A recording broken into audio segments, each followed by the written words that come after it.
Oftentimes there's a concept or an idea for a film that just refuses to die, even though it dies a lot. And one of those was Justice League Dark. Now, there was for a while a serious undertaking of this project under Guillermo del Toro, and then slowly but surely it died. And for a while they were going to, instead of calling it Justice League Dark, it was going to be called Dark Universe, which ran into problems because Dark Universe was supposed to be the shared universe of universal monsters that the Mummy was supposed to introduce. Yeah, I know the Dracula movie was supposed to do it too, but I don't think they were calling it Dark Universe at the time, but that flopped, and then the Mummy came along and it flopped. Oh, well, that was that, so I guess they didn't really need to battle over it anymore, but now I guess Dark Universe was kind of ruined by that.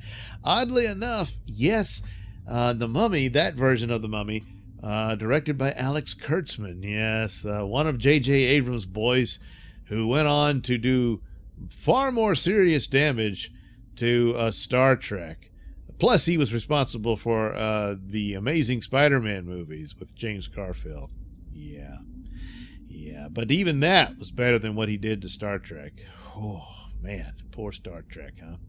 So, speaking of J.J. Abrams, since he signed a deal for his Bad Robot Productions company with Warner Media, the rumors have been going around that he's going to take over Superman and the Green Lantern for films. There's already in production a Green Lantern television series for HBO Max, and it sounds like they're going to spend a lot of money on it, so it'd almost be on par with a movie, but we'll see what they want to do with that. But anyway, another project which everyone just sort of forgot about was, of course, Justice League Dark, and surprise, J.J. Abrams apparently will be taking this on as well. His company will be producing films and television. So recently, for the DC Universe app, which I guess it's only a matter of time before that thing is scrapped or folded into HBO Max, something like that. But anyway, of course, Swamp Thing had his show on there, which was the one I was looking most forward to. It was simplified by the fact that it was going to be mostly one character, with the supporting cast. Of course, it was actually the adventures of Abby, and Swamp Thing guest starred in his own show, which was a problem for it. But even that model could have worked, but the performances just weren't that great. It did have great atmospherics. It looked good, and they spent a lot of money on it, which was part of the problem for its demise. But it wasn't really top notch. In comparison to Doom Patrol and Titans, well, Titans is a very distant third, and Doom Patrol kind of comes out on top for the most part. But Swamp Thing was something that should have been at least given another shot. I think there was a way you could do that, a type of show like that, even with a restricted budget. But they scrapped it. AT&T came in and said, "Holy crap! No, you can't do that. That's too much money." And then there was talk of it could slowly come around to being a part of a Justice League Dark, which apparently is what they were thinking about doing for the DC Universe. There would have been a series of Justice League Dark, and Swamp Thing would play a role in that. And they could develop other characters. Madame Xanadu, and she appeared as this sort of voodoo-like woman, not at all like she is in the comic books. And I suppose she was a part of the Justice League Dark in the comics, so maybe that was part of the connection they would lead to in that. The Phantom Stranger makes an appearance in Swamp Thing as well. Doesn't look anything like the Phantom Stranger from the comics. So maybe that was also part of the problem. But and eventually it would have been cool had Constantine appeared, because that goes all the way back to Alan Moore's days with Swamp Thing and everything. So at some point they were still knocking it around and thinking about it. And the Swamp Thing series was out of James Wan's company, and what he had done with the Conjuring movies showed that he had more of a better take on the horror elements and supernatural aspects, or at least stylistically in the look of it. And I probably would like it better to be more in his hands than Bad Robot. But, well, it's just looks like it's not going to happen. So I don't know why this happened, especially maybe James Wan wasn't all that interested in it or not, but after his big win with Aquaman, seems like this would be something else he could take under his wing and produce a Justice League Dark series for Warner Media. But I don't know, for whatever reason, J.J. Abrams still has some more pull. So if he wants it, then he gets it. So there you go. Deadline said that Bad Robot's head of motion pictures, Hannah Minghella, sorry if I'm doing your name wrong, Hannah, but anyway, we'll call you Hannah. And head of television, Ben Stevenson, see, I can do that one, will soon be taking meetings with talent reps and their writing clients on which characters will get their own projects. Minghella, on the feature side, will work with Warner Brothers president of DC-based film production, Walter Hamada, while Stevenson will work in correlation with Warner Brothers Television Group, including President and Chief Content Officer Peter Roth, President Susan Rovner, and President Brett Paul. But they got a lot of presidents, huh?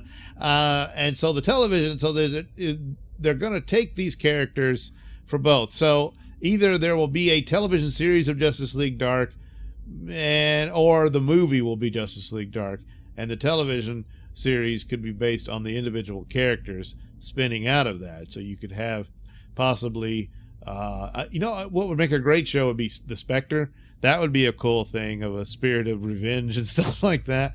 You could get that going. I don't know about, I think Dr. Fate's supposed to be in the Black Adam movie. And then they're working slowly. There's rumblings of a Justice Society movie, and I suppose, of course, both he and the Spectre could appear in that. Boy, it's really tough, isn't it? But then some of these characters, like Dead Man, they could do a series of that one. Shade the Changing Man, Swamp Thing, of course, they've already tried. They might try it again. I don't know. And so there's several in there that they could refer to and make individual TV series out of them. But ultimately, the movie, I think, would probably be the bulk of it. But then again, it might be chasing the shared universe once again. And maybe I don't know if they would go this far to have a television series that then ends up forming a movie series called Justice League Dark, based on, characters that you would become familiar with through separate TV shows. It's pretty ambitious, but it might be something they might do. Or they'll just be separate, say, hey, it's the multiverse, like they're doing now with CW, and just acknowledging, yeah, there's a movie verse, but there's also a TV verse. And that's that. So they could do that. So I like the idea of Justice League Dark. I like the comic books. I'm reading them, even though the plots in and of themselves aren't that great, but the atmospherics are pretty cool. And there's some elements here and there. And that's probably mostly what you would get out of this. And I don't know if that holds for much longevity for a TV series, maybe for films, but we'll have to see. But the problem here is J.J. Abrams, who hasn't really produced anything, to my liking, all that great, beyond the brand recognition of Star Trek and Star Wars. With Star Trek, he did the 09 movie, which is good. That's a good film. And that's the last good one he did. Because there's a lot of problems with his Star Wars work. Force Awakens, of course, just restarts it. But he was, I don't know, he seemed to be doing what Bob Iger wanted, making it look like Star Wars. And then, of course, what Kathleen Kennedy wanted. And then we saw what happened afterwards. It got only worse after he was gone, so I guess, I don't know, you can't blame him for Last Jedi. And then Rise of Skywalker, oh boy, what could you do? Although they really should have tried to work that Trevorrow script into it, because that sounded much better than what they delivered. But yeah, he just hasn't really been hitting home runs in a while, so I'm a little nervous about this. Plus, it's the talent he surrounds himself with, his companies, if they're not all that great. I mean, Kurtzman, good Lord, what he's done to Star Trek is it's just unforgivable. So I don't know what's going to happen to the DC characters, but it doesn't look good as of now. That doesn't mean it will necessarily be bad, but odds are at this moment, for the track record going forward, it could be pretty bad. So Hopefully not, but there you go. So not just Superman and Green Lantern, the magic characters or the horror characters, however you want to put it, the supernatural characters, if you will, of DC as well. Although I hear Marvel gave up one of their directors from Doctor Strange. If he's looking for work, he might want to tackle one of these, because he did pretty damn good with Doctor Strange. So maybe he could do a Swamp Thing movie. I don't know. Thank you for watching and listening. Say, why not like and subscribe, and check out that link description below. That'll take you to my mini stores that have plenty of goodies for you. Oh, yeah, all kinds of goodies. Oh, yeah. And you can listen to my podcast, Mr Nailsin Show, over at RadioMisfits.com. And you can also watch my videos over at BitChute. Yeah, the Mr Nailsin channel at BitChute.com.